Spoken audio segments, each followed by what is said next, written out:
welcome to UC Bearcats on the Prowl, part of the Grueling Truth Radio Network. As always, James Ernest and Mark Fightmaster.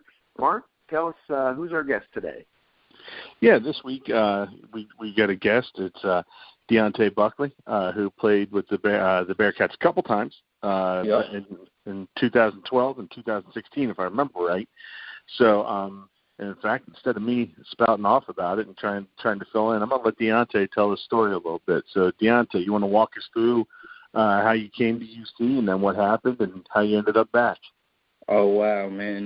So this is a very touching story to me, and it's maybe the man I am today. But coming into UC, man, I was a number one running back in Indiana.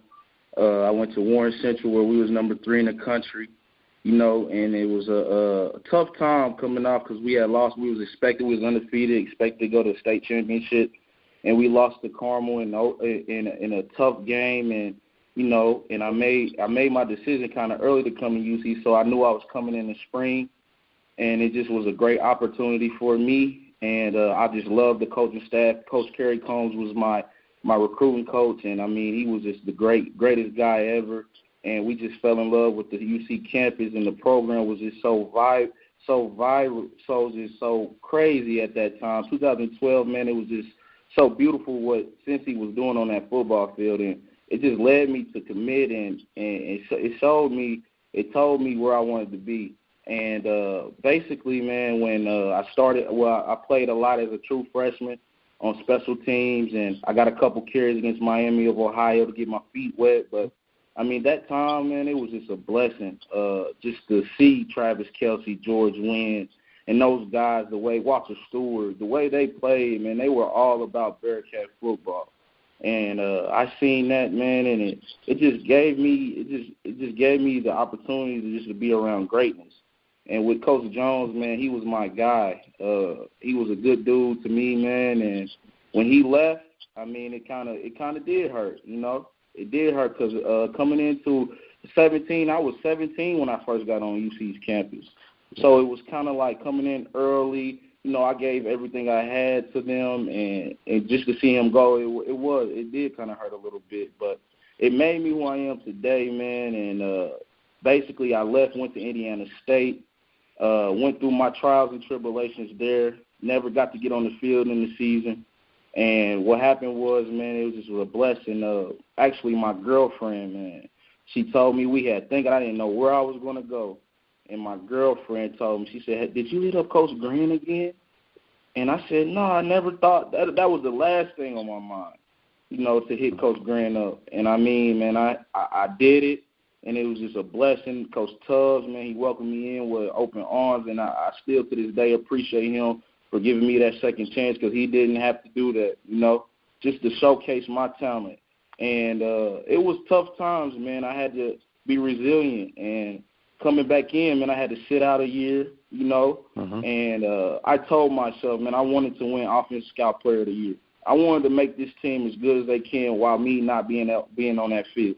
And what I did was, man, I made it a point of emphasis to come in every day and grind. And I mean, it paid off, man. I ended up winning that year I set out. I ended up winning the Offensive Scout Player of the Year, and nice. I was just ready to come and help this team win another championship. And things ain't panning out our senior year like we wanted it to, but it was all a blessing. It was all an opportunity and a blessing, and it showed me and it made me realize just how resilient that you can be. Never give up, you know. And it's just a great opportunity for me to just be able to talk right now and tell my story and still sit here and sign a professional contract, you know, being in competition at running back and not seeing as much playing time as I wanted to in my college career. Just having that opportunity, man, it just was a blessing. That's awesome. You know, that's great. And got to tell you, I respect your coming back. You know, that's not something a lot of people would have done to come back to a place that and, you know, Coach Tubbs, you said, he welcomed you back with open arms. And then to work your tail off and on the scout team for that year, you know, that's not easy. You know, that's, you know, a lot of people a lot of our listeners may not be familiar with that, but the scout team, basically you're running the offense of the team they're going to see. and you're going out there against the ones, and you're putting your butt on the line, getting beat up by the ones, and you're out there to make them better. Right. And it takes a special kind of person to be able to do that, and not get personal glory out of that. And that's something I really respect with you. So I really do appreciate that. I really do appreciate that so much. I really do. Mm-hmm. So okay, so you said 2012 you decided to come to Cincinnati. You liked the way that things were. How were they different when you came back in 2016? Oh man, just the all-around culture. When I was in that locker room in 2012, man, it was just family. It was family-oriented. I mean, you couldn't deny it. I mean, it was all about that senior leadership, that genuine senior leadership. And that's what Coach Jones preached. He always wanted senior-led teams, And I remember seeing every day coming in after the games into those team meetings and seeing Travis Kelce when Coach Jones pulled up Travis Kelce, taking somebody out of bounds, blocking them. Mm-hmm. Just seeing that, man, it kind of motivated me, to do that dirty work. And I was always a player willing to do the dirty work. I never wanted the glory, I wanted to see Tion run the ball and I'll block for him on kickoff return, or Mike Boone. I was always there for those guys, man. I can honestly say I was a true team player because I did a lot of dirty work because they switched me to tight end and fullback, And that was kind of like a gut-changing thing for me, And once I did it, Coach Graham, man, he just seen something in me, and he told me, man, he said, man, I'm telling you, Buck, you got something I never seen, man. You can block your butt off, And I just took that to heed, man, just being a team player, man, and I just went out every practice and just gave it my all, man, and I'm just humbled by it, and I never wanted that glory, man. I was always in it for the team. And I can't thank Bearcat Nation enough, man, just for sticking with me, Mm-hmm. Yeah, you mentioned two coaches that I want to ask you about.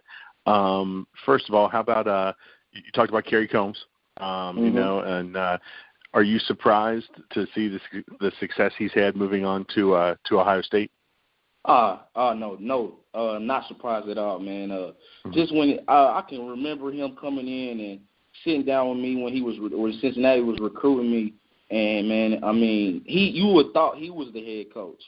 The way he presented himself, the way he carried himself, the way he genuinely cared about the kids, and that lured me towards UC because my parents, man, when they met Coach Combs, man, they fell in love with the guy. He just was so genuine, man. And that he was the main vocal point of me committing to Cincinnati, and I can honestly say that, man.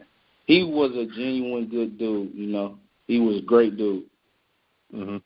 He, and there were once Luke Fickell was brought down here as the head coach, and you may know this, there were a lot of people down here that wanted him to come in as the defensive coordinator. What with his history coaching here in Cincinnati at Coleraine, and having worked with defense and special teams. So I was there were some people who were probably a little disappointed that he didn't come down, but he's at Ohio State. You can probably understand why he wanted to stay. Right. Urban Meyer knows what he has, man. He knows what he has in Coach Combs, man. I'm telling you that. He knows. He knows. He's not going to let him go. No, he won't.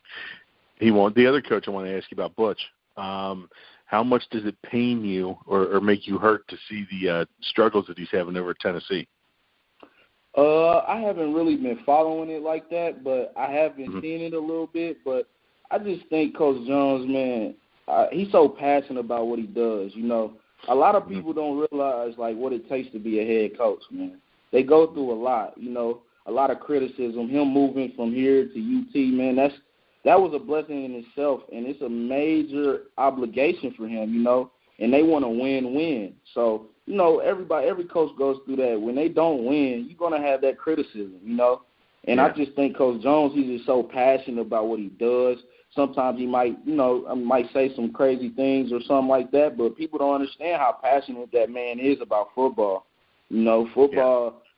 Football has made him what he is today, And, I mean, when you understand that as a player and you see a coach who was as lively as him in practice and how he used to push me and Tion was the two freshman running backs, you know, and he pushed us to our limits every practice. He had us going against each other. He had us going with the ones. And he always, I can remember like yesterday, he used to be like, we have Mr. Florida and Mr. Indiana. What are you guys going to do today? And, you know, that made us who we are today, man. You know, he pushed us to our limits, and that's what I really missed about Coach Jones, you know. He pushed me to my limits. It would be to the point where I was a freshman. I still would be a senior in high school. I left early. I'm in spring practice, and he has me going with the ones every rep until I throw up. You see what I'm saying? And it made me that better player, you know. And I just appreciate that for him for doing that for me. Yeah, that's. I think that's one thing that, you know, if people want to criticize Coach Jones, one thing they cannot criticize is that man's intensity and that man's passion. You know, things aren't going the way that he wants them to at Tennessee, and not the way a lot of fans want it to in Tennessee. But, man, that guy is intense, and he cares, and you can see that. Yep, you definitely can see that out of him. Yeah. James, I'll turn it back over to you for a few. Sure. Deionte, how'd you get started in football? Well, I've been playing football my life, basically. When I was in kindergarten, my big brother, man, my oldest brother, he used to take me to different games. He took me to my first college game, which was at UIndy. And this is the crazy story he'll tell you to this day. We was in the stands. I was about 4 or 5 years old. We was in the stands. And you know how they shoot the footballs up. They throw it up to the fans and everything. And I was in the crowd, and we was at the top of the stand. And they shot the football up, and I caught the ball. It blew my brother's mind. He looked at me. He said, man, this is going to be something great. And a lady next to me, he told me, a lady next to me said, man, he's going to be special. You know, and ever since that day, it kind of was like I was born with the gift. You know, I always was the top player on my teams coming up. I always was the hardest hitter. You know, I played linebacker all my life until middle school. So it was just like I was just always born with that nasty, that grit, and that hard working mentality. Mm-hmm. What other sports did you play growing up? I actually played basketball. So basketball, I was basically a defensive player, you know, had good feet. I can guard a lot of people. And I ran track all the way into high school my freshman year. But I actually broke the record when I was in middle school for hurdles at my middle school, which was crazy to me because I'm like 5'8", and I'm breaking the hurdle record. So that was just, you know, amazing in itself. But it just was a long journey, and yeah, definitely. Sounds like there was a heavy family influence on your interest in sports from your brother. Who else played a big factor in your love for sports? Man, I can honestly say it was my brother, and it just was my family in general. You know, once they seen that I had the talent and the gift, they kind of like, they wouldn't let me lose. You know, they pushed me. They kept me on the right track. They kept me in every practice. They kept me on different teams. You know, when I didn't think I could make it to practice, my big brother would come, you know, and he would drop me off and make sure I get there because he knew what he seen, you know. And I just appreciate my family. I can honestly say my family has been there since day one and has kept me going in my faith. You mentioned the other coaches and the college coaches, how they were impactful in your life and in your career. Tell us about Coach Hart and how he impacted you. Man, Coach Hart, man, he was a good guy, man. Coach Hart, just coming from his background, he was just genuine, you know. He had our senior year, it was just so crazy because going into my junior year, I wasn't the starter yet, you know, and I had to compete to become the starter my junior year, which led to my senior year. But he pushed me. He would pull me into the office, and he would say, like, Buck, man, You know, you need to get it going. You know, you need to come on. I see it, but you need to come on. He never just handed it to me, you know. He made me work for it, and I just appreciate that from him. And the whole Warren Central, man, the whole Warren Central is just like, that's my heart, man. You know, what I've been through, and my biggest influence, speaking of Coach Hart, was my running back coach at Warren, which was Coach Williams, man. And he installed in me. We used to do so much work in that end zone, and he told me to this day, you put that work in that end zone because that's where you're going to be at when the game time comes. So we used to, blood, sweat, and tears in that end zone at the running backs at Warren Central. And that's the reason why we got a lot of legacy with the running backs. Excellent. Your recruitment process, like you said, you fell in love with UC. What other schools were in the running for it? Like I said, I kind of committed early, going my junior year. But, man, I had Coach Hinton from Notre Dame, running back coach. Man, he was coming down and sitting down with me, talking to me. Just to see Notre Dame in my face was just so amazing and crazy. And I had Iowa real heavy. They were like the number 2 place I was thinking about going. I was going to Iowa if I wasn't going to UC most likely. So Iowa was huge. I had a lot of Big Ten, basically Big Ten. Western Michigan offered me my first offer, which I really did appreciate, And so it was a great time, man, and I can never regret anything that happened. Obviously the football was great, and you really enjoyed that. But one of the things I was really impressed with, I read that you had graduated and then you went back for grad school. What things did you study in school? So my major was a bachelor's in science, so criminal justice. And when I went back, actually, I decided to take some more credits because of my senior year. I already had graduated early. So I was just like, during the season, and I wanted to take just some classes to keep me going and take some different classes. And so it was basically criminal justice. I did internships, ride-alongs with police, and it just was a blessing to be able to kind of know that I graduated and still play football. It was kind of like a weight off my shoulder, and that was my ultimate goal for my family, to graduate, for me to graduate, and just to have that and see that smile on their faces, and me coming back to Cincinnati, graduating on time, and still playing my senior year at Cincinnati was just amazing. Last week was the homecoming game. Did you get to make it out to that, or have you made it to any games this season? Yeah, I was at the homecoming game. It was actually I was with Johnny Holton and Tion.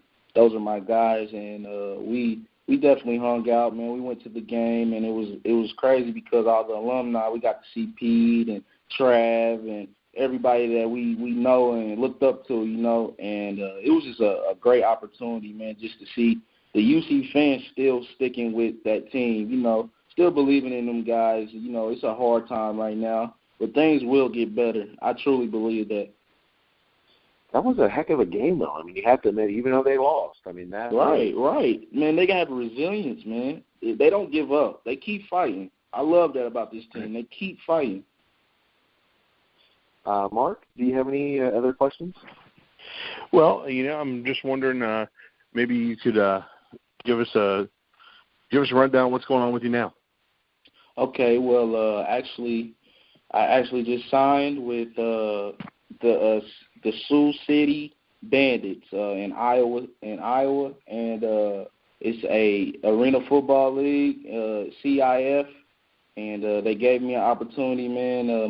My agent called me and said they offered, and man, I just couldn't appreciate it enough, man. And I actually just signed a couple days ago, and it just got official on the website, so I'm all in, and I'm just so humbled by just my story and what I've been through, and now just to be able to still do what I love, and it's just a beautiful thing, and I'm very humbled by it. Oh, that's awesome, man. Congratulations. Thank you so much, man. I really do appreciate it. Now, are they looking at you to play running back, tight end? Are they looking to use you on the defensive side too? Yeah, I'm a running back. Yep, I'm an official running back. So, yep. Okay.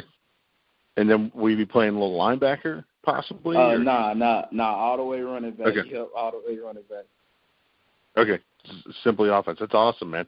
That's great news. It's good to hear that. We'll be able to follow you a little bit. That's outstanding. We love hearing good things from former Bearcats. So congratulations. I appreciate it so much. I appreciate you guys just having me, man. Like, this is just a humble experience, and just to be able to have a platform to tell my story. You guys are great, man. I appreciate you guys. Oh, thanks, and I'm sure I feel safe speaking for James here, saying you're welcome back anytime, man. So we can catch up with you during the season and see how things are going for you out there. Definitely sounds good, man. I will definitely be ready to come back on and tell my journey some more. So that's great, I appreciate it. That's great, James. That's everything I had. You got anything else? Yeah. So that's the Continental Indoor Football League. Yep. Champions. So it's the Champions Indoor Football League. Yep. Okay. Let me pull that one up. Because I was going to say we were in the CIFL at one point, the River Monsters, and then we were in the what was the other one? We were in a blank, but we've had some local teams. Unfortunately, right now there's not too much going on in the way of local arena. There's the Flex. Mhm. Yeah, actually, that was the funny thing. If you wouldn't have said you had signed with the team. Not that I officially work with the Flex, but, yeah, we definitely would have gotten you a tryout for him. Right. Yeah, I definitely appreciate that, man. No problem. It's our pleasure. So besides the football, what do you got going in the life? Tell us about the family. Tell us about hobbies. What are you into nowadays?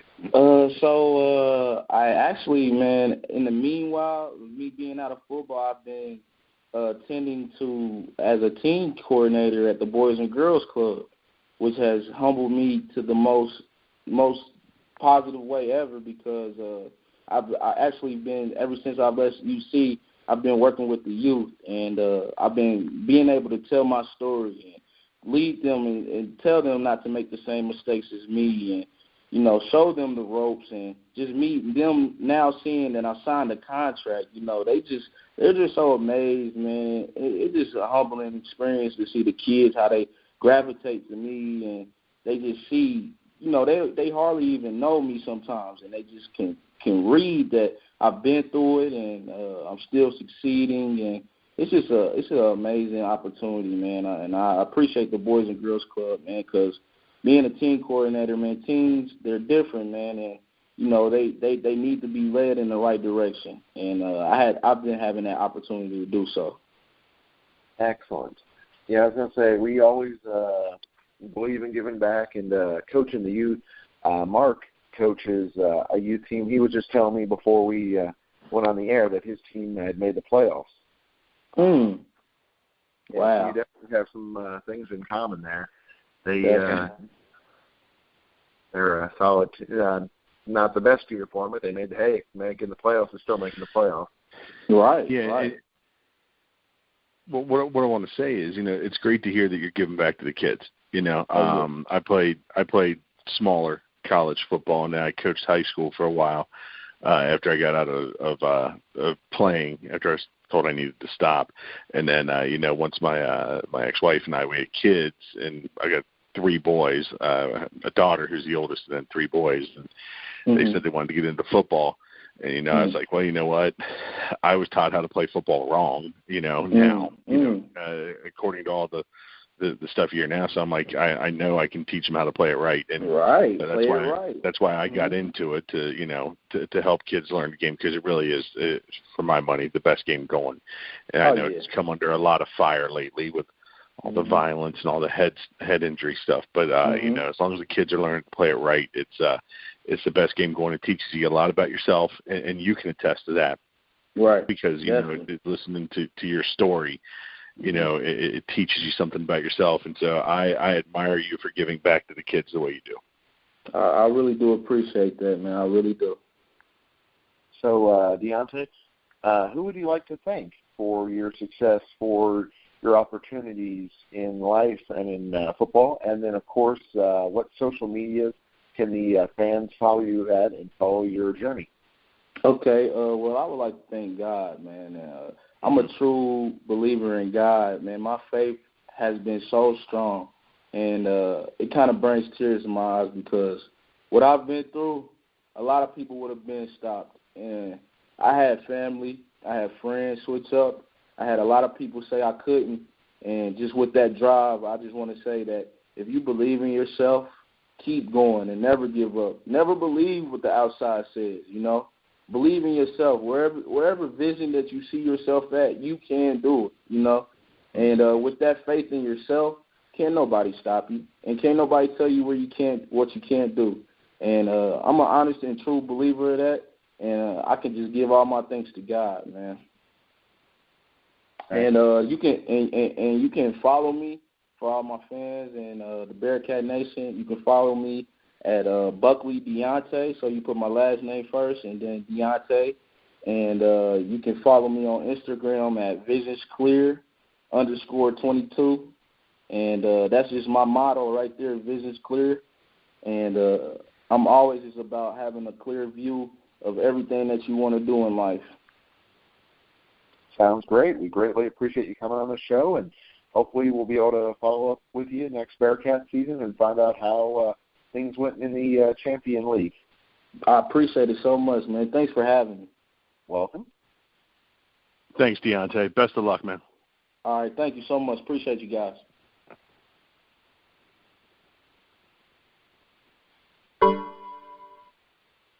Yeah, he was awesome. Yeah, you know, it's good to hear his story because, you know, you hear one side of the story, you know, but it's great to hear his side and his explanation of what went on, why he came back, you know, and it's a great perspective. And I got to tell you, that's, you know, it's easy to be the star of a football team, you know, but for what he did coming back and giving the team good scout team reps and doing, like he said, the dirty work, that is, you know, that's he's one of the unsung heroes of the team, you know, and it's great to hear that story from him and to know that he's doing well. And now he's going to get a shot in CIF, you know, with Sioux City. I can't wait to follow him a little bit out there and see how he does, and we can get him back on and catch up with him. Oh, definitely, that'll be great. Yeah, because they got a pretty solid league out there. I mean, they got 12, I think 13 teams in the league, so it's a nice-sized league. So it's not one of those ones where you have to worry about will it be there. I mean, they're looking pretty solid, and they've had some really good games this last couple of years. I mean, their title game was Omaha versus Texas. So, I mean, it's a little bit more west than us. So, unfortunately, not like we could swing over to a game. But, yeah, that's great to see Bearcat succeeding in life and succeeding on the field still. Yeah, it's awesome, you know, and it's great for him. I'm excited for him, the opportunity to continue playing football on another level. I think he's going to do well. He's got his head on straight. He's a kid, you know, and he's motivated, and that's what it takes. That's what it takes. Oh, very true. Yeah, I was going to say being motivated is a huge factor, especially when you're in a league like that where you're working your way back up the ladder when it comes to football. So, yeah, I mean, something like that, if he does well enough, you never know, could end up in Canada. Yeah, and then from there, who knows? You know, with his talent, the sky's the limit.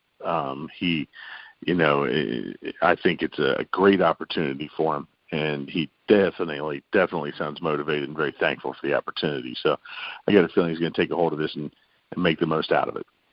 Excellent.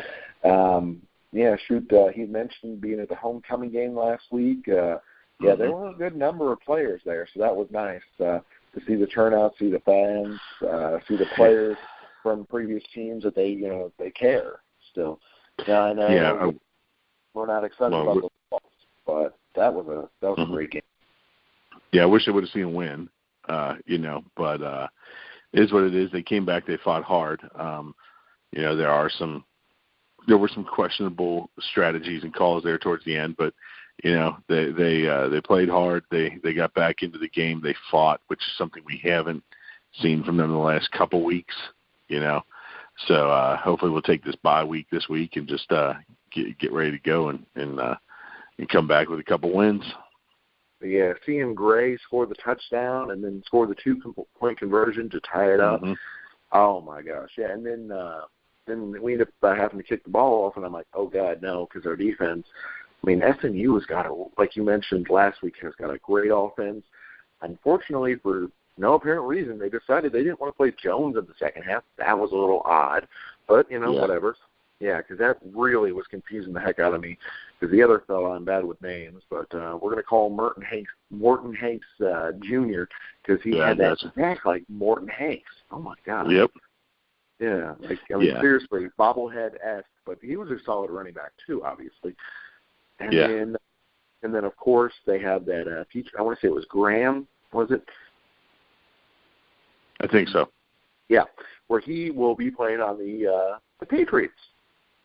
We'll just lock it down, guaranteed.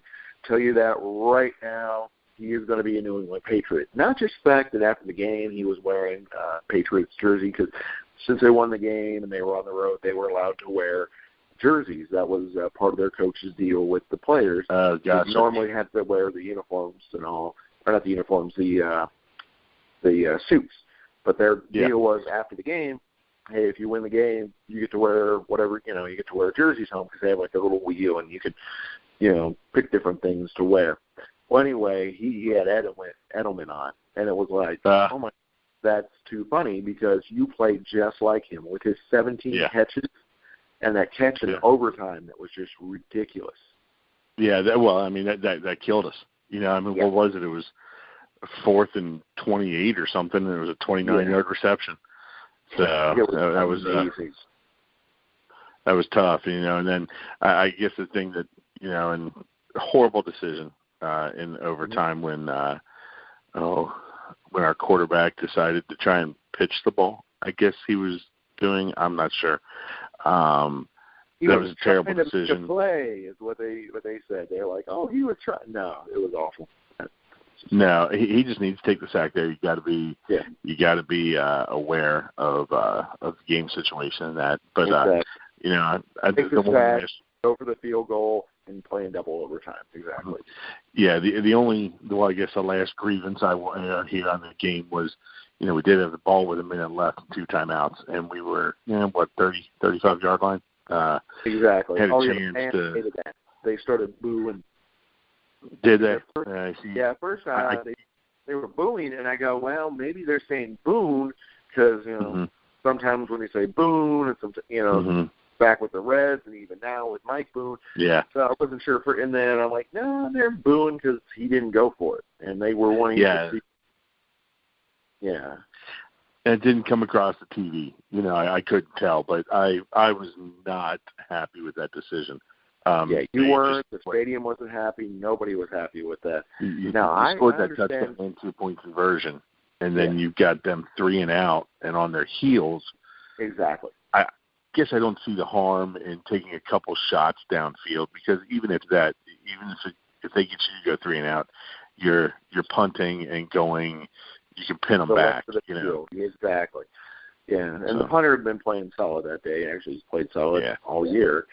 So I see your point, but like they were doing a couple runs, and if they would have gotten anything, like they would have gotten that first down, I think they really would have went for it if they would have got a first down. But the problem was when they didn't get the ball moving right away, they just were worried about giving the ball back and just how well SMU's offense prior to that, that like you said, that last drive they went 3 and out, but prior to that they had been moving the ball solid all day. Yeah, I just, maybe it's because my distaste for Marvin Lewis, and that's how I feel he would have played the end of the game. So. Very true. That is exactly what Marvin Lewis. No, actually, he would have kneeled. He would have kneeled. Yeah, he would have kneeled. He wouldn't even tried running the ball. He would have been like, that's too many things could go wrong. Touchdown. Yeah. So, but you know what? It is what it is. They lost. They played well, though. They fought back. and that's something we haven't seen him do against either of the Florida teams they played. So let's take a week off, let's regroup, let Fickle coach him up a little bit and see what happens. Thing I found interesting, because I eavesdrop way too damn much, but that's because, haven't learned all the names of the other reporters yet, which is probably a good thing in this scenario. Several of them were upset about the number of carries Boone had to the other two fellows, because the other guys were averaging 10 yards a carry, where Boone was like 4. And they're like, why in the second half didn't we keep giving the ball to the guys that were making big chunks? And don't get me wrong, I see where Fickle was thinking, because Boone, is just so reliable, and he isn't going to fumble, so you don't have to worry about any issues. And I believe it was earlier in the game where there was a fumble. Actually, right. Yeah, he had issues on kick return, and then he had issues running the ball. So I see where they're going with that. But yeah, just the numbers difference was just so dramatic when you looked at that final stats tally at the end of the game. Yeah. Yeah. Well, let's regroup. So definitely. So, and then we're off this week. Like you said, bye week, get plenty of time to rest. So so I'm glad that we had Deionte on, because otherwise we probably wouldn't have had too much to talk about with it being a bye week. Exactly. So we'll come back next week and be ready to go and take a look at the next opponent. Exactly. Otherwise, it would have been a bunch of those old recycled Bengals or Browns jokes from back in the day. Because when they weren't winning too well, when you had the bye week, they go, oh well, yeah, they're going to win this week. Well, they're not going to lose at least. Yeah. So exactly. UC's favored against the bye. Exactly. Oh gosh, and there's some teams out there that are bad enough, I think they could figure out a way to lose to the bye. Oh gosh. Yep. Yeah, there were some years here with the Bengals with people getting arrested or just doing stupid stuff during the bye week that just baffled you. Yep. But me and you talked before the show, and unfortunately not able to attend the Red and Black. But yeah, for the fans that can, the way I understand it, it's free. It's all like $5 to park.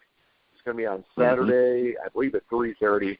I'm going to say at 3 because I always believe in getting there early.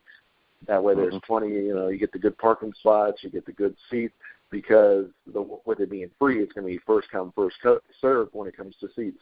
And UC is going to be great this year. Yeah, I was looking on social media earlier today, and one of the UC reporters, I believe, I don't think it was Mo Egger, I think it was a UC-specific reporter, had said that a scout for the Knicks or someone of that sort was asked about Jacob Evans, and he said, oh, believe me, he is on every team's radar. Oh, yeah. Yeah, he is a player. He's got a lot of potential there. Like we said last week, mentioned Troy Kilpain. He's down in the G League, so he's going to be working his way up. They got a lot of young talent in the league. So yeah, I know what you mean. And then not that he's a Bearcat guy, but being a local guy, was over at the Xavier preseason event yesterday, and talking about Ed Sumner and about how he's with the Pacers currently. And, of course, we have that Pacers show on the network. Not going to lie, I'm bad with names, so I forget who's hosting it for us. But definitely fans of UC and Xavier should definitely check out that Pacers show on our network. Yeah, because actually that's the neat thing about our network and how well it's going right now. You think of it, we probably have a show that covers it. We have a Toronto Raptors show, the way I understand it. I'm like, wow, that tells you everything you need to know. Because, the Raptors aren't bad. I just usually, that was one of the first ones I thought we'd have a show for. But, there's just so much great stuff going on with the network, with the app on Spreaker, and just if you have Apple phones. So all kinds of cool stuff going on there. Yep. Definitely. So any final thoughts, Mark? No, I thought it was an excellent interview. It was great to hear from Deionte. Wish that kid luck. He's got a bright future ahead. Oh, definitely. You just got to love his enthusiasm and his willingness to give back to the community. I mean, that's the kind of guys that you want representing UC out there in the world. So for the UC Bearcats and the Prowl, part of the Grueling Truth Radio Network, James Ernst and Mark Pipemaster signing off.